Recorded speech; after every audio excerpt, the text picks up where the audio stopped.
I mean, I've wrestled some strange places like the Atlanta Federal Penitentiary. Whoa. Okay. Interesting. So we only took four guys there. We would have three matches, two singles, and a tag match, and then it was over. So we went in there, and it was weird going into a. Hell, I'd never even been inside a jail. Going in Were there the and you, were the prisoners into it or not really? some were. See, in prison, you find out. I'll tell you another story in a second here. But we went in this place and we wrestled on a baseball field in front of these, like the bleachers. And they could come to it or not. Most of them came to it just because there was nothing else to do. What else you gonna do in prison? You eat or go to bed or go play cards. So a lot of them probably had about 1,500 people out there, I guess. But I looked up in the corner of the stands, and there was an empty spot, like a whole corner empty. And one guy was sitting up there, and he was reading some mail. I remember asking one of the guards. I says, "Who's that guy?" And he went, "You ever heard of a gangster named Trafficante? No. Mm-mm. Big time Miami gangster. This is a federal prison, and he had that corner up there, and nobody would get close to him. And they would be people on the outside. There'd be two guys on his right and two guys in front of him because he was in the corner. Nobody could get close to that guy. I think his name was Trafficante. I can't remember. I looked it up later. Yeah, and he was big time gangster. So, and I don't know when he got out, but and I probably spent like 5 hours there, 6 hours in there that day. It was a Sunday too, so I spent my Sunday, my day of my Sabbath, wrestling in front of a bunch of damn criminals. But and here's another one. I wrestled in front of in Kentucky another prison called it was a maximum security prison, and I can't remember the town, LaGrange, Kentucky. So, and we went there, and it was cold one day, and it was a Tuesday afternoon because we were on our way to Louisville. But instead of going north on 65, you just make east, you make west a little bit, about 30 miles, and you end up in LaGrange where the prison is. And I think the matches were about like 2 o'clock or so. And we wrestled in there. And we wrestled in front of a gym.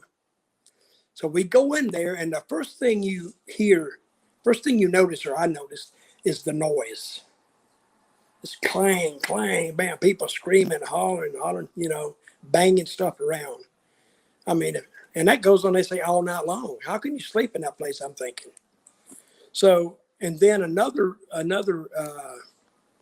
thing I remember is the smell of Lysol to clean the floors, I guess. It was strong.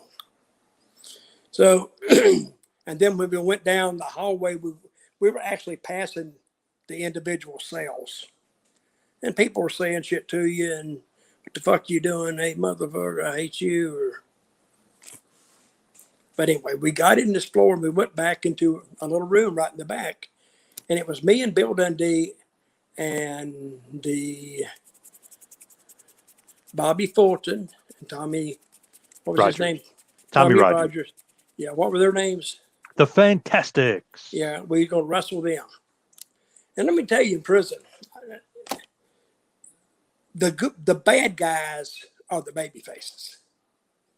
It's reversed.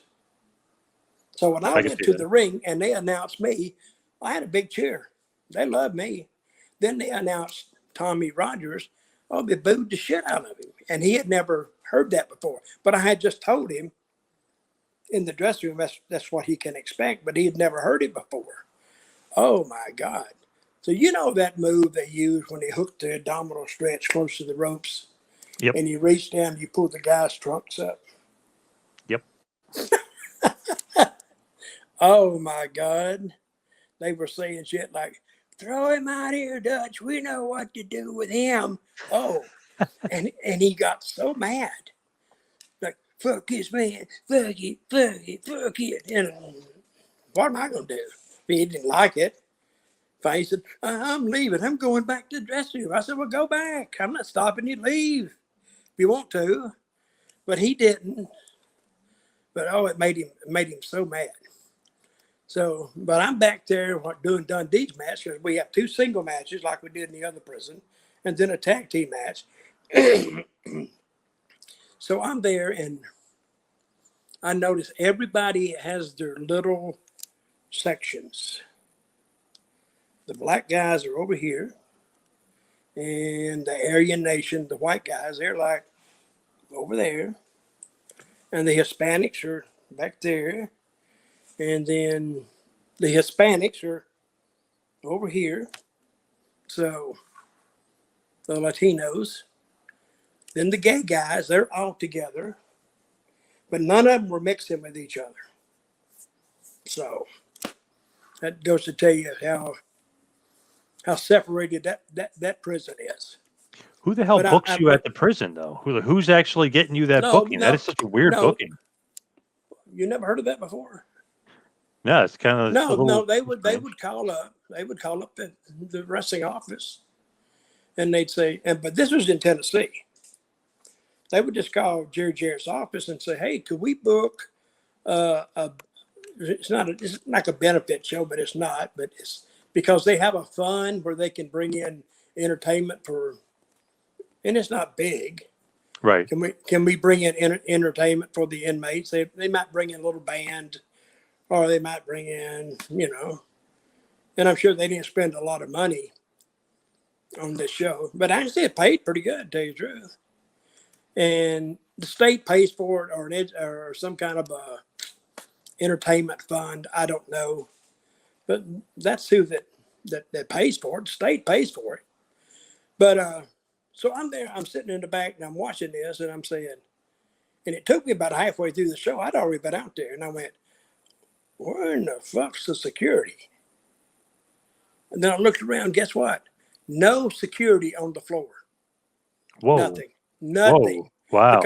Because we had a guard. He wasn't a guard, but he was in the back. And I asked him, I said, where's the security? He said, oh, you don't have any security on the floor. I said, well, what are you? He said, I'm a trustee.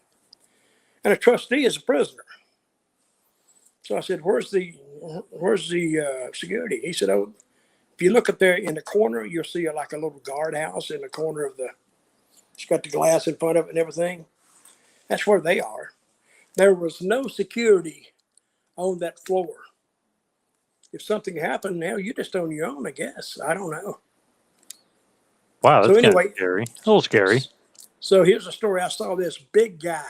He was tall. He was 6'8", 6'10", with long hair, like dark hair, but with sunglasses on, of course, with the prison uniform on.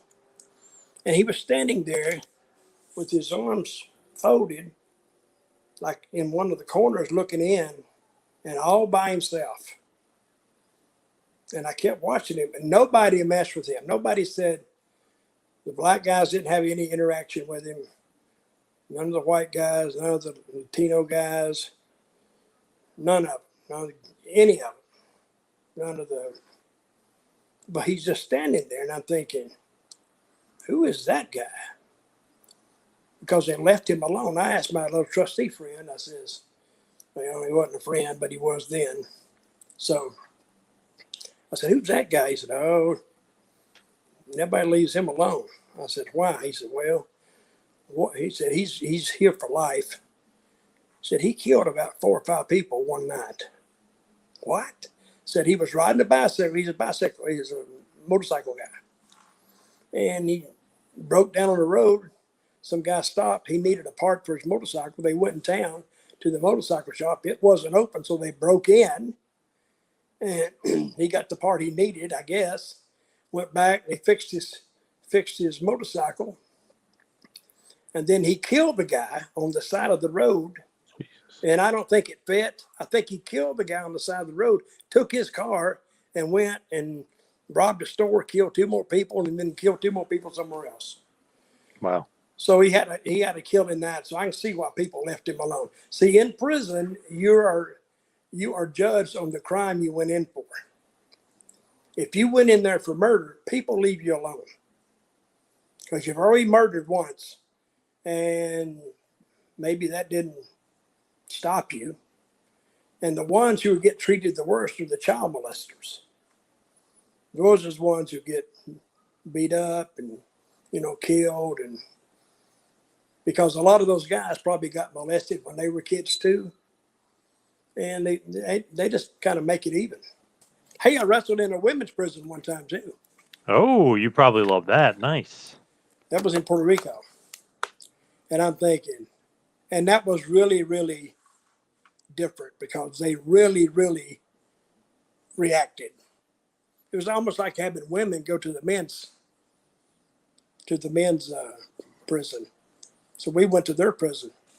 Very interesting. Of course, they're always speaking Spanish. I don't know what they were saying, but they really enjoyed it. They really did. Thank you for watching the Hannibal TV.